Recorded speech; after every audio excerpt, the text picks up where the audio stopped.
ಅಲ್ಲಿ ಒಬ್ಬ ಕೂತ್ಕೊಂಡು ಅವ ಕೊಂಕಣಿ ಭಾಷೆಯಲ್ಲಿ ಹೇಳ್ತಿದ್ದಾನೆ, ಇಲ್ಲಿ ಗೊಮ್ಮಟ ಮಲಗಿದ್ದಾನೆ ಅಂತ ಹೇಳ್ತಾ ಇದ್ನಂತ. ಅವನೆಲ್ಲರೂ ಹುಚ್ಚ ಹುಚ್ಚ ಅಂತಿದ್ರು. ಆಮೇಲೆ ಅಲ್ಲಿ ಬಾಹುಬಲಿಯ ನಿರ್ಮಾಣ ಆಯ್ತು.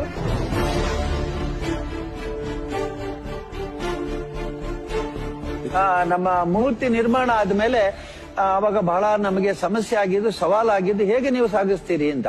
ನಾನು ಮದ್ರಾಸಿಗೆ ಹೋಗಿ ಕಂಪನಿಯವರನ್ನ ಮಾತಾಡ್ದೆ. ಒಬ್ಬ ಬ್ರಿಟಿಷ್ ಇದ್ದ, ಅವನು 12 ಲಕ್ಷ ರೂಪಾಯಿ ಕೊಡ್ಬೇಕು. ನಾನು ಹೇಳಿದೆ, ಮೂರ್ತಿಗೆ ಆಗಿರೋದು 3 ಲಕ್ಷ ರೂಪಾಯಿ ಕೊಡಕ್ಕೆ ನನ್ನ ಹತ್ರ ಹಣವೂ ಇಲ್ಲ, ಅಷ್ಟು ನೀನು ಹೇಳಿ ನೀನ್ ಹ್ಯಾಕ್ ಸಾಗಿಸ್ತೀನಿ, ನಾನು ನೋಡ್ತೀನಿ ಇಂದ.